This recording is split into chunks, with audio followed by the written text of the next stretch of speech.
Yeah, you know what it is. It's indisputable. I'm your host, Rashad Richard. Good to be with you again. We got a lot of news to cover today.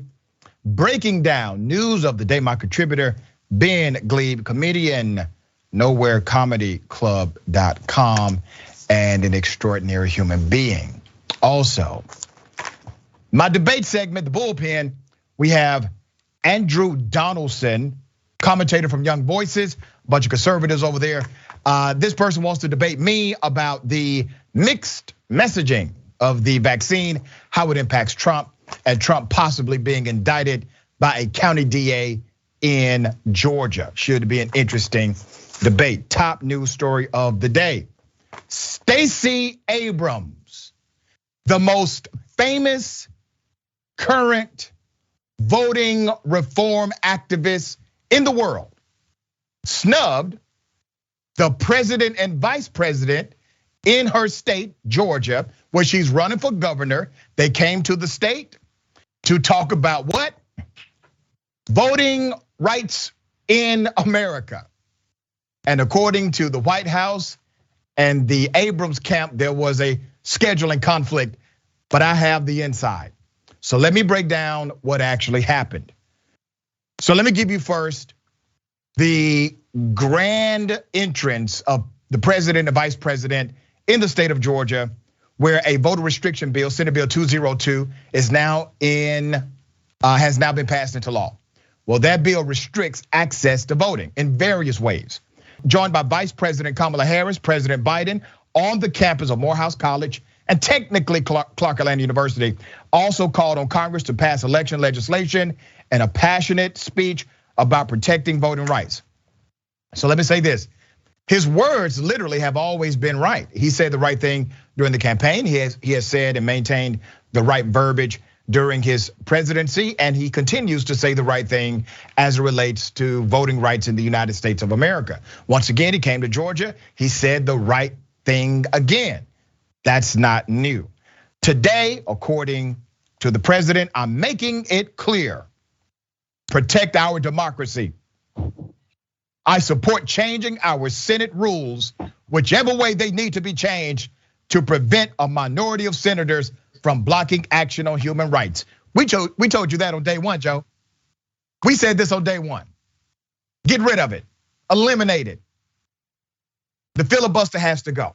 So now you see this movement of, yes, we're willing to do it for voting rights. They've done it for other things. They've done it for individuals that they wanted to get into particular positions. They've done it for cabinet members. They've done it for members of the US Supreme Court. They have done this before. It's called the nuclear option. It is time to go nuclear for the American people. That's what we've been saying since day one.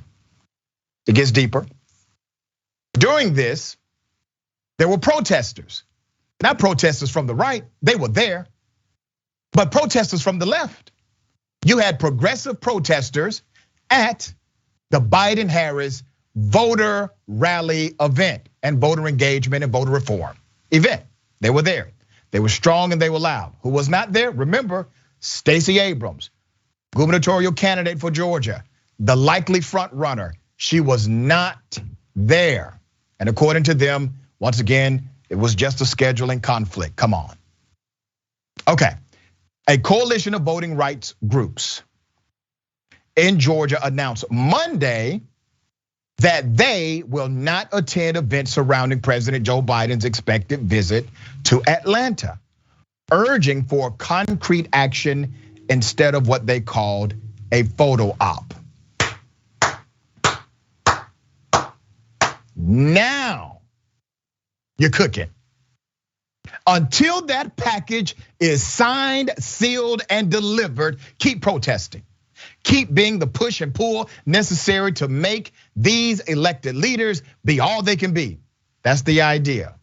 You are still being told the same message as day one. Until policy changes, there is no letting up on the protest. I agree. Now, I did some digging here, and I found the direct connection between gubernatorial candidate Stacey Abrams and members of the protest. Cliff Albright, co-founder of Black Voters Matter, and representatives of several voting rights groups urged Biden and Vice President Kamala Harris to remain in Washington. They said, don't come to Atlanta. They said, don't come to Georgia. If you don't have a clear plan to advance voting rights legislation, that is how policy is done.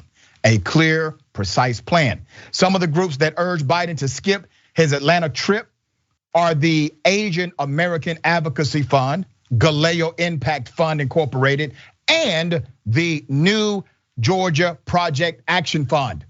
Wait a minute, that organization may sound familiar to you. The New Georgia Project Action Fund. Well, guess who started the New Georgia Project? Who's the founder of the New Georgia Project? Stacey Abrams. Literally, her own nonprofit organization was at odds with the visit of Joe Biden. It gets deeper. We don't need even more photo ops. We need action. And that action is in the form of the John Lewis Voting Rights Advancement Act, as well as the Freedom to Vote Act. And we need that action immediately, according to Cliff Albright, co-founder of Black Votes Matter. One of the organizations, as I have pointed out, Stacey Abrams founded, but there's a caveat to this. One of the organizations at the forefront of the elections battle is the New Georgia Project. Was founded by Stacey Abrams. The New Georgia Project is a 501c3 nonprofit organization. It educates and registers roughly 700,000 eligible but unregistered African American, Latino, and Asian American voters, registering more than 250,000 new Georgia voters since 2015. That number has actually increased. I got that data from the newgeorgiaproject.org website. On their website, it also lists their New Georgia Project Action Fund, which is the direct agency in opposition with Biden and Harris on their lack of delivery as it relates to voting rights legislation. The NGP Action Fund, which is a 501c4, this is on the same website, engages in local and state political campaigns for the purposes of supporting or opposing ballot measures, referendums, recalls, initiatives, and candidates for local, state, and federal offices. NGP Action Fund makes specific endorsements from school board to governor and gets voters to the polls. That is the agency, ladies and gentlemen, who is a leading voting rights agency in the United States of America, founded by Stacey Abrams, was in opposition to the visit of Biden and Harris to Atlanta, Georgia, until they actually have a clear plan and not a clear speech only. My dear brother, what are your thoughts on this? Good to see you, Doc. Thank you for having me on again. Good to see you. This is big because it's finally people standing up against the Biden administration, really taking their sweet time as though everything is hunky-dory in the country. I don't quite understand it. And even in this speech, I'll even take issue that it was super clear, because Biden, a man of the Senate for so long, just refuses even to say the words, get rid of the filibuster on this issue. He says, and I support strongly and fully doing it in whatever way they have to do. I don't even want to say the words. His quote is in whatever way they have to do. Yeah, how about saying his plan is so lacking of detail, he can't even say the words in a speech that doesn't even have a plan behind it. So you understand it. While I still think it moves the needle of the conversation to have the president and vice president come and speak on the issue. I think it's also helps move the needle to have these organizations boycott the event and say, come on, step it up.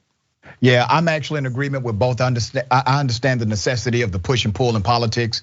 Definitely there were many what we would call giants at that event in the civil rights movement, others that are political movers and shakers. That's great, but you cannot dismiss your activist class, because at the end of the day, if if the Democrats do not have their street team, they will not win not only local elections, they will not win national elections in this country. So you got to make sure they stay engaged and empowered. All right. 100%. And also they just have dragged they've taken their sweet time. It's been a year to only talk now about voting rights and take it as a more serious issue when attacks on our democracy are happening from day one of this administration and before. To wait 11 months before you're going in and saying we have to reverse these laws, what is it, 39 laws in 23 states or so, or 15 states, a huge amount of laws trying to roll back and rolling back voting access in this country. This is a very pressing major issue. I was so surprised to see the article in the Hill saying that they were stunned that the Biden-Harris administration even came to Georgia and gave this speech because it's not what the country is focused on. Well, the country has real issues of focus right now because we are distracted by a million ways and a bunch of these straw men that keep getting put up by the right and that manipulate the air in the room. We need to make sure we still have a democracy, and that should be obvious to any administration that cares about the voice of the people. Very well said. And here's the reality, my brother, you know this. If the Biden-Harris ticket, if they would have already delivered voting rights legislation, if they would have already delivered some of these major and massive policies that we have promoted and voted them in to actually implement, Stacey Abrams would have been on that stage with them.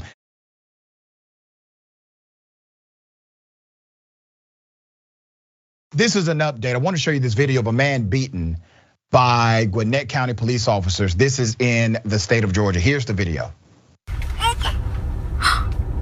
Kaylee, take your phone out. It's out, it's out. Kaylee.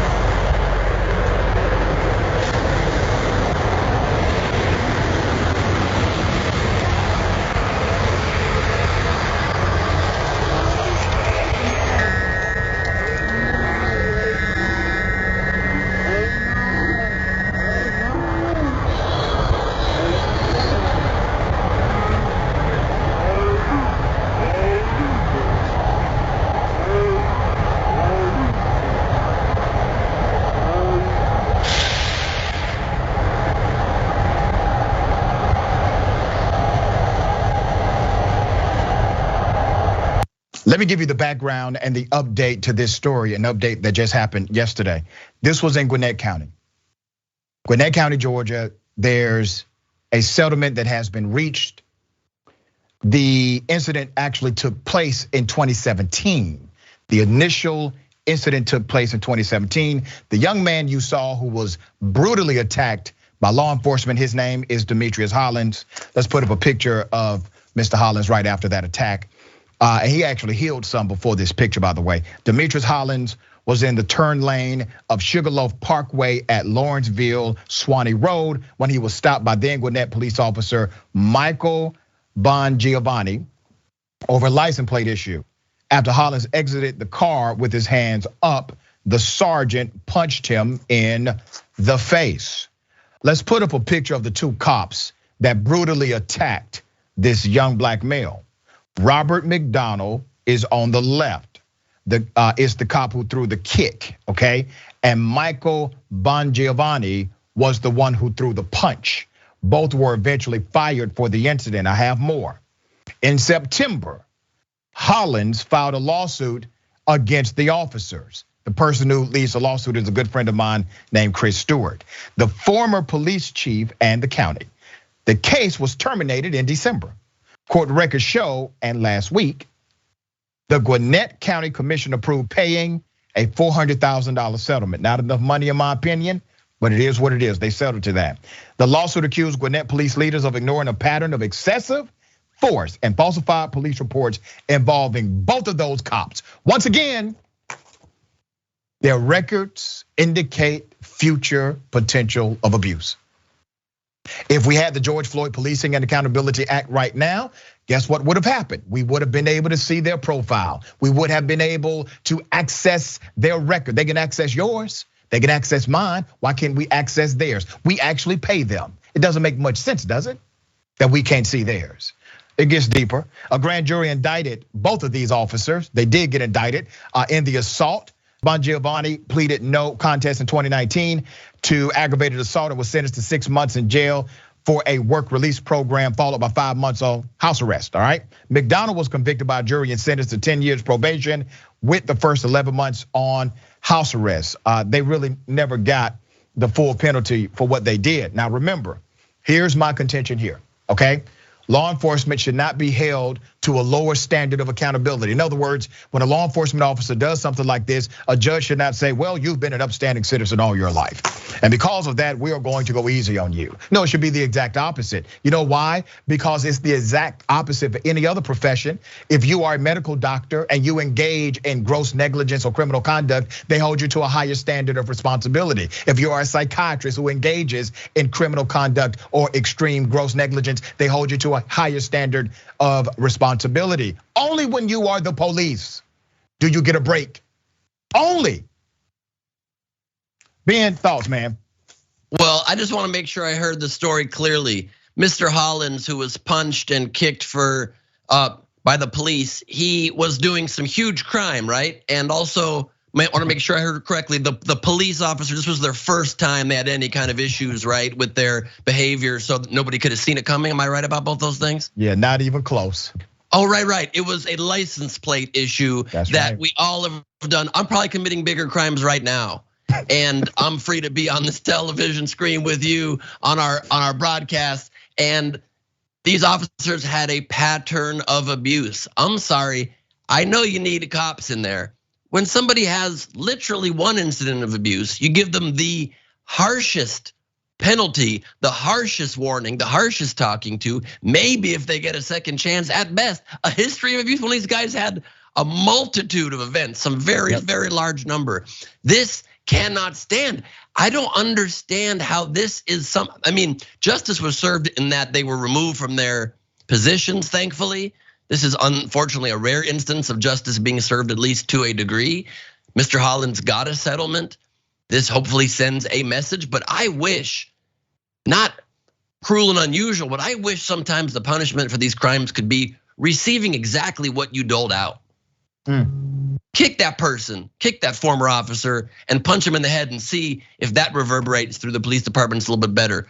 No one's against good cops. We need good cops. People are against inhumane, disgusting pieces of garbage like this, and being able to stay at home as your punishment is not enough. While I agree that the settlement was too low, and I said that earlier, just to note for the record, it's the largest settlement this county has ever paid out. So I want to make that note for the record. For a non-lethal situation, which non-lethal situation, correct? Yep. Yeah. There's a student who goes to her school, okay, and she gets left out in the cold because she forgot her mask, even though the school has a plethora of disposable masks, and by protocol, they are to hand out these masks because students forget things. But she was not given the mask. Let me take you to DeKalb County. This was also another story in Georgia.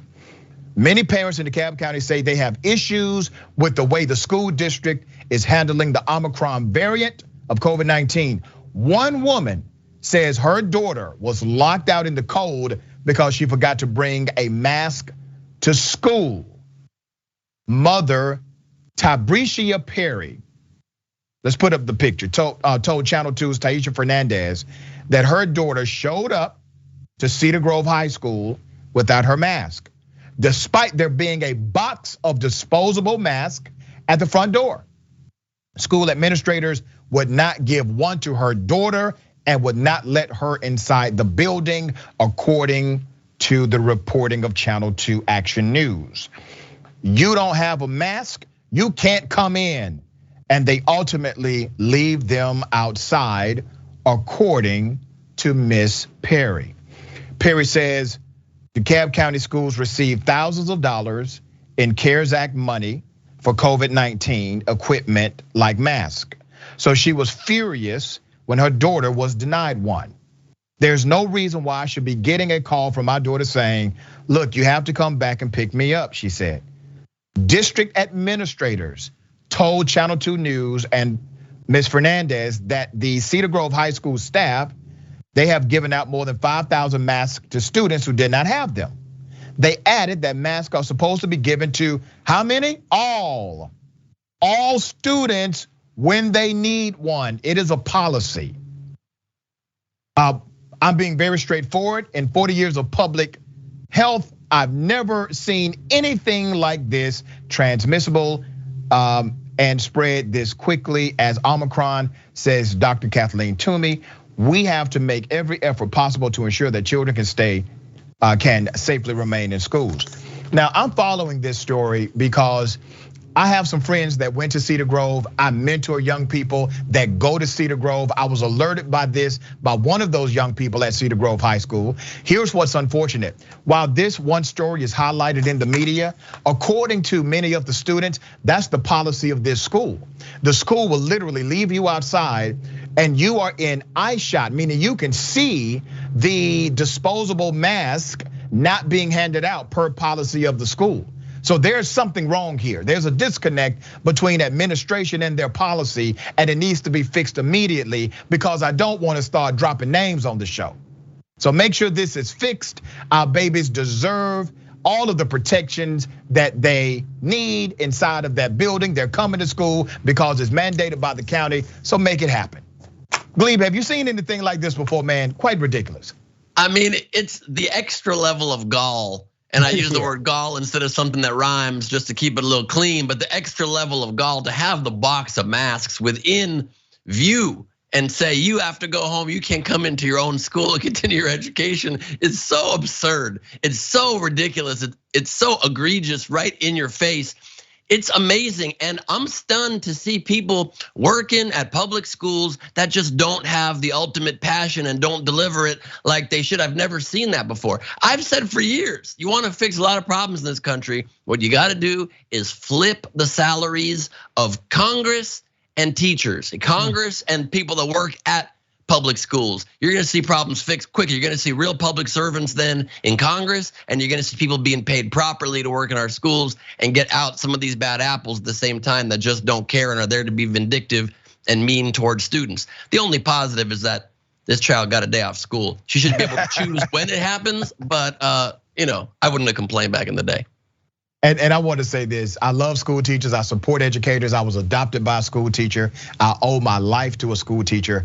But when bad school teachers exist or bad administration and faculty exist, things like this happen, and it creates a culture where our students feel as if they are not worthy of their support and their love, and I make sure that I change the narrative. We got more on the other side. It's indisputable, stick and stay.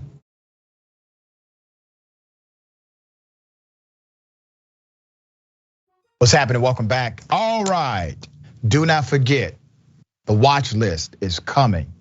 Highly anticipated, starting January 24th. Join JR Jackson live weekdays, 12 p.m. Eastern time, 9 a.m. Pacific time for the watch list. This is a new 10-week test series on TYT. Find out what stories you should be paying attention to in the news, politics, culture, current events, sports, and more. So here's what you must do. Make sure you watch live daily. Don't forget to subscribe and follow at youtube.com/watchlist TYT and facebook.com/watchlist TYT. Ladies and gentlemen, I wish a Karen would. You want to call the police on them for having a barbecue on a Sunday? You're still free! Back off! I'm going to tell them there's an African-American man threatening my life. Why would I wait 45 minutes? My food is right there, and I paid for it, so let me just give him my food, because my Uber guy is still not here. He's another 45 minutes, that's 2.5 hours now. Yeah. My food's right there, give me my sandwich. I'm hopping over this bitch, I'm grabbing my food. I ain't playing. Yeah. It's my food right there. All right, I paid for that. All right, let's do it. All right. All right, because I'm gonna hop over this bitch. Trust me. No, I paid for my sandwich, I get my sandwich. I don't get, give me my sandwich. I paid, call the police. It's my sandwich. I paid for that. I don't give a. I paid for my sandwich. I'm grabbing my sandwich. Thank you very much. Have a good day. Call the police. It's my damn sandwich. You guys, I paid for this. Call them. My name's Rob Haverson. Let them know. Stupid. Pay for this. Hopefully it's my sandwich. You heard that at the end, right? Hopefully it's my sandwich. He didn't know that it was his sandwich or not. He just assumed it. But let me highlight a couple of things here. When you go into an establishment, the people who are working there, they are professionals. It doesn't matter if they don't get paid the most money, because decent people do not equate your human value based on your economic status. Only people who are not decent do that. They deserve respect regardless of why you don't have your food. It was not them who called Uber for you. You called that damn Uber. And if Uber is late delivering your food, sir, you then write a letter to Uber Eats rather than doing what you did by violating those at that establishment. Now, I'm sure you're the kind of person that if somebody would have decided to handle you in the way you came, meaning they would have physically removed you from their establishment, you would be crying that they assaulted you. But let's be honest. The only reason you went back there is because you thought you could get away with it. That's why. They deserve to be treated with respect. And as long as people keep doing these things to individuals who are in our service industries, we will support our service industry and we will support those people who care enough to make our damn food. All right, I know some guys that if you would have came in, they would have said, sir, we got you a special order. All kind of extra sauces would have been in your sandwich. All right, Ben.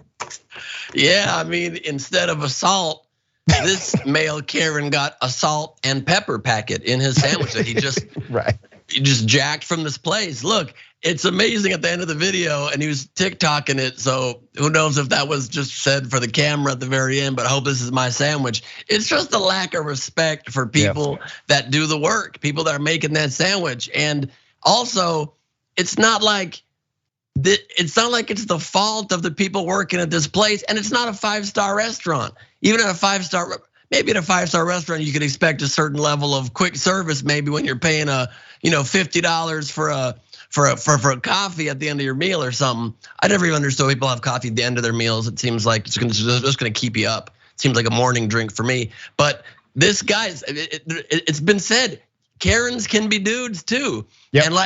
And like I've said, and I probably will say it in my special next week, we just need a more chill planet without a Karen in the world. I love it, brother. All right.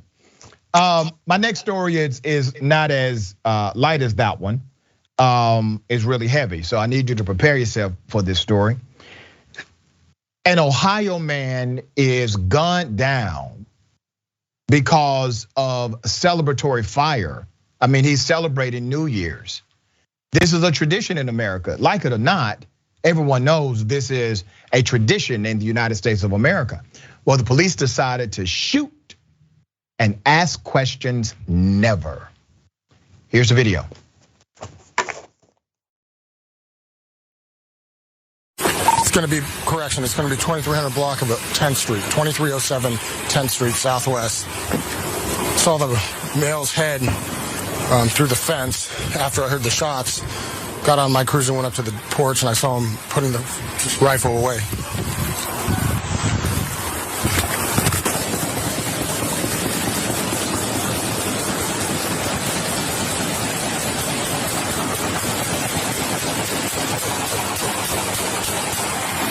Shots fired, shots fired. Police, get down now!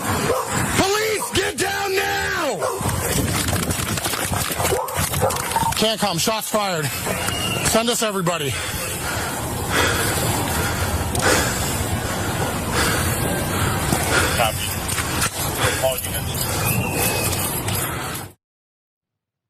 A damn shame. Put up the picture of the man he just killed in that video, James Williams.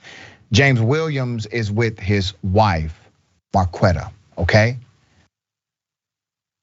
This happened midnight on New Year's Eve in Canton, Ohio. Williams, the man who was killed, was firing in the sky, in the air, as were many in celebration of the new year. He was not warned that police were there. He was not told to drop any weapon.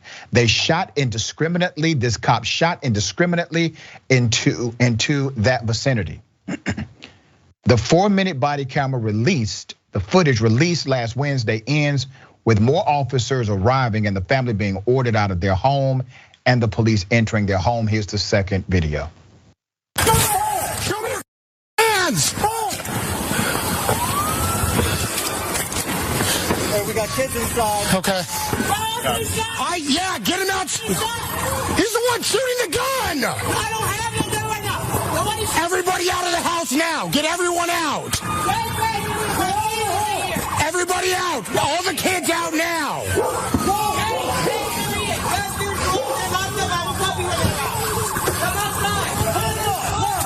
Everybody on the ground. Let's go.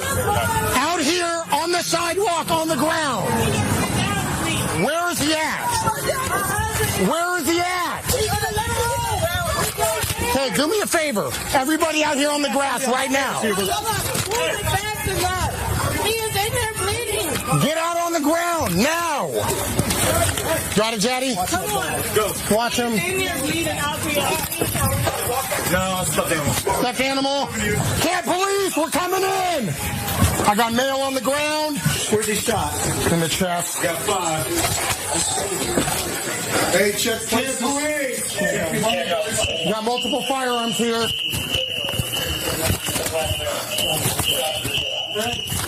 There's body on the back here. Huh? I want you to take notice in this video that the commanding officer is saying, where is he at? Where is he at? Talking about the victim. The reason why he doesn't know where he's at is because the officer who killed him could not explain it, could not say, here's where the person is at. Because the officer that shot and killed this young man was simply shooting in a direction. There was no criminal aspect. There was no one pointing a weapon at any cop. There was no one trying to be criminal against the police. If he would have said, hey, we're the police, you need to put down the gun, or at least put on your sirens. Hey, police here, come on outside, let's talk. Or get on your megaphone and say, hey, police outside, come out, let's talk. Anything would have saved this man's life. He would still be with his wife. His wife would still have a husband. Right now, this very moment. This is why it's so important for us to highlight things like this. When you kill a person, when you kill someone, you kill their potential family. You kill their lineage that would have happened beyond them. You kill the hopes and dreams of their children, their parents and grandparents, those they mentored, their friends. You don't just kill them. You kill a community. Let's put up his picture again. That's James and his wife. He did die from those gunshot wounds. He leaves behind 6 children. 6 children. They are obviously calling for justice in this. He was able to utter, I've been shot. When this occurred, he was well aware that he had been shot. Initially, he did not know who shot him. His wife said the officer did not announce his presence before firing his gun. We now know that. And she didn't know her husband had been shot until he turned to come inside and she saw splatter of blood across his chest. According to the report, the initial news released Saturday said Williams was armed when police responded at 12:06 a.m. To a report of gunfire at his house in the 2300 block of 10th Street Southwest, the release said. The officer who was outside his vehicle confronted a subject that began shooting a firearm. The officer, in fear of his safety, fired his duty weapon at the subject and struck him. That's what the report said. The body camera, that footage sheds more light. James Williams' wife, Marquetta, says she joined her husband and other relatives in firing the rifle, as did other neighbors. It was a tradition in that community. She and the others went back inside while her husband stayed to shoot the rifle in the air. This was a tradition for this neighborhood and family. Marquetta said her husband used her AR-15 and fired into the air as they heard their neighbors firing guns into the air as well. He did not have a concealed carry permit, but she does. She said, adding that the gun belongs to her. While the Ohio Attorney General and law enforcement experts expressed their sympathy for the family, Ohio AG blames Williams, saying, and I quote, "It's stupid." Get this now, there's a man dead. And the AG says, it's stupid. An extraordinarily dangerous thing to do, to shoot a gun off in the air. And that's a crime, and it can be a serious crime depending on what the consequences of it are. Really? Really? Is it a crime, Mr. AG, to shoot someone who is not a threat to the police? Isn't that a crime? He said the footage does raise questions regarding the circumstance of the shooting, but asks people to reserve judgment until more facts are gathered. Yep, I got all the facts I need. The officer remains unnamed. They are doing hide the pickle again. You know, when they play that game, I play another game. Let's put up the police chief. Jack Angelo, that's the police chief. And until they release the name of the cop who did this, that will be the face of this murder. Ben Gleib, you saw what happened. Even the Attorney General, after saying this was stupid, said, but you know, the shooting did bring some question in my mind. Yeah, it's just mind-boggling how that's what the focus of the statement is. Because regardless of whether it's stupid, I don't disagree that there shouldn't be a ritual of shooting in the air. But if that's what a neighborhood's ritual is, that is what it is. And this house, for whatever reason, was targeted. But here's the broader point that is not made, is that if someone's shooting into the air and the officer cannot see into that home and cannot see into that backyard due to this 6-foot wooden privacy fence, the only reason you would ever shoot when you hear gunshots is to protect the lives of yourselves or of the people that presumably that person is shooting at. When you indiscriminately shoot through a fence that you cannot see through, how does the officer know he's not killing the very people he's supposedly, even in that argument, trying to protect? When you indiscriminately shoot through the window, his wife was standing literally 1 or 2 feet away from where he was. The officer got very lucky, if you could say so, in such a tragic circumstance that he didn't kill also Marquetta, his wife, and the kids. You indiscriminately shoot through a fence. So that's not even an argument. The officer just didn't care about the lives, didn't care about Mr. Williams' life, just heard shots and said, this is a neighborhood I don't care about. This is people I don't care about, boom, boom, boom, boom, boom. And then identified himself as the police. How sad. This was a stay-at-home husband who had 6 kids, 4 of his own and 2 stepchildren. He loved to cook for them, take care of them, prepare for them. They now don't have someone to raise them, presumably if his wife is the one that has to work and make the money. These are many lives ruined by an act of cowardice. It's extreme, it's insane, but once again, this is why we say defund the police. It's not about taking money away from all policing, it's about reprioritizing what policing means to a community. Everyone should have known on the beat that night that this neighborhood engages in a tradition. That's why community policing is important, because community policing would have said, hey, you know, that's James over there with his neighbors, they do this every year. Let's go over there and just tell them to tap it down a little because we got some complaints. That changes everything. That one minor pivot saves a life. But you don't get there without community policing or an emphasis on it. All right, we got more on the other side. is indisputable. Stick and stay.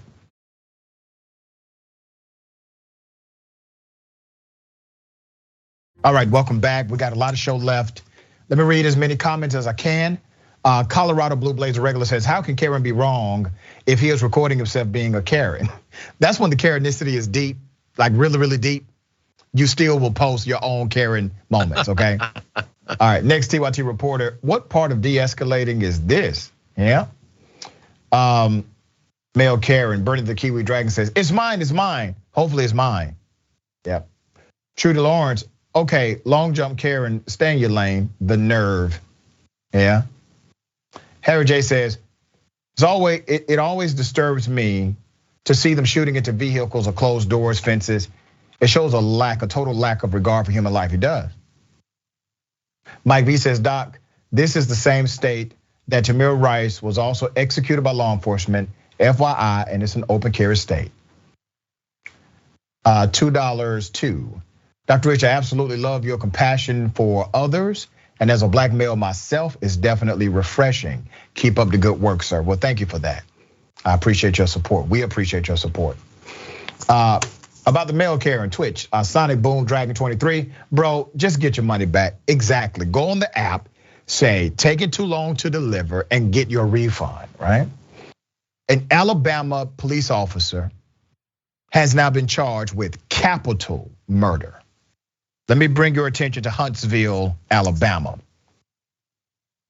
A police officer remains in the county jail without bail after the state police charged him with capital murder. This was on Friday. Let's put up his picture.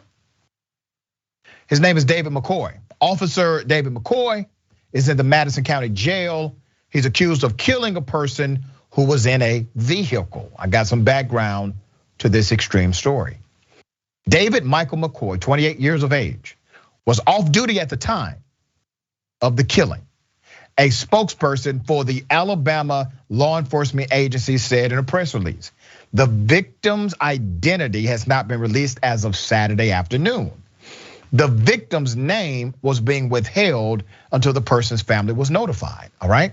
The state police took over the investigation, as they rightfully should have, of the killing at the request of the Huntsville Police Department. State agents responded at about 11 a.m. Friday to Lawson's Ridge Drive in Huntsville. Police did not release further details. WAFF 48 News reported a woman was shot dead at the Western Ranch apartment complex, which is located on Lawson's Ridge Drive.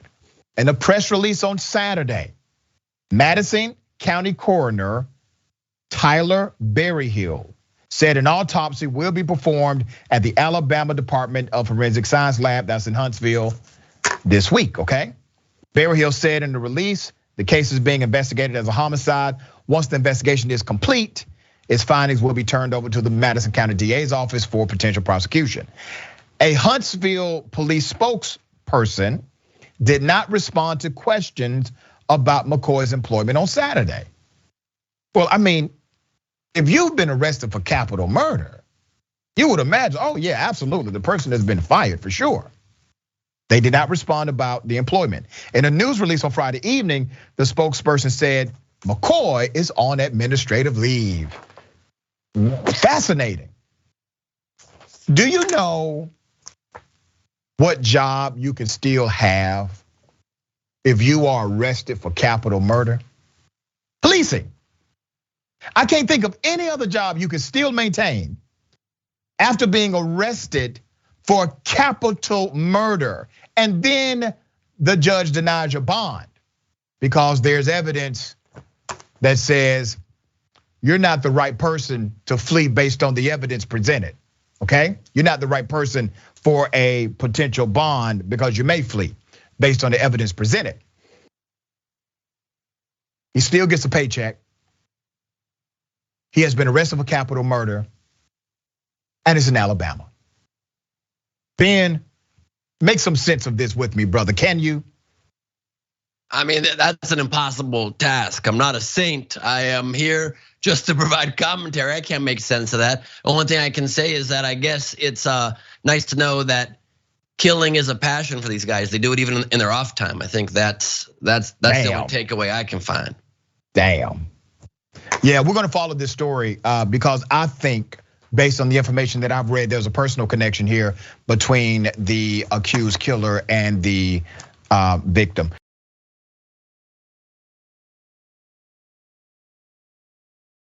I got a question for everybody. What in the red state hell? You can take a gun, shoot somebody in the face. It's not hard. Sometimes it might even be fun if they're a godless commie. Now, what they're trying to do is sneak the COVID vaccine in your salads. I hate math. Somebody say amen.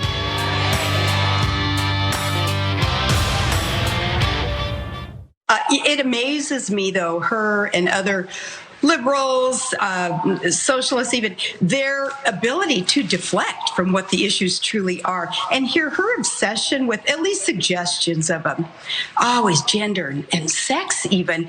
It, I truly believe that there are enough Americans who get it and understand what her tactic is, and that is to deflect from what the real issues are. But take this issue, though, with her suggestion of dating and attraction to someone and blaming her failures on that obsession with sex.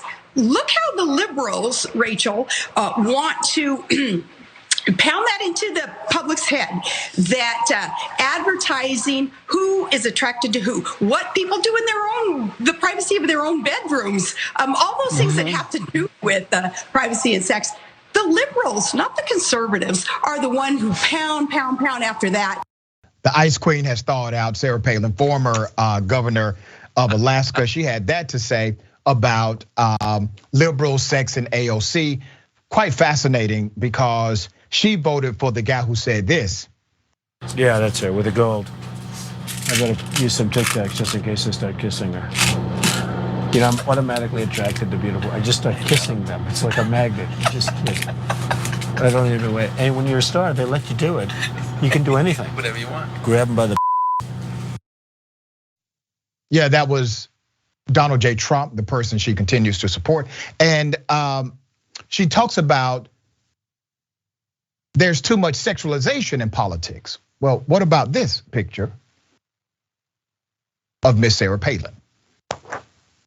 Beauty pageant queen, bikini competition. Or maybe this one, the former First Lady of the United States. Massive hypocrisy. Ben, you can have fun with this one. Well, I mean, that was some of Melania's best work. Same for Sarah Palin. They kind of peaked at that moment. I think anybody should be free in this world to say and do what they want, but some people need to know their strengths, and I think the two of them in particular found it early and then ventured out into territory that wasn't necessarily their strong suit.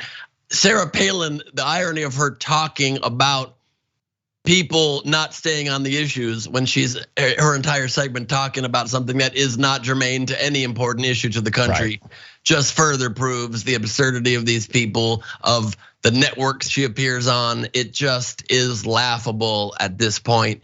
And before we get any letters, or I do, people saying, "Oh, are you trying to say that these female people in politics should stay in the pageant world?" No, believe me, if there are men that are real a-holes that had an early start in male beauty pageants or oiled themselves up for bodybuilding competitions, I would tell them to stay in their lane as well.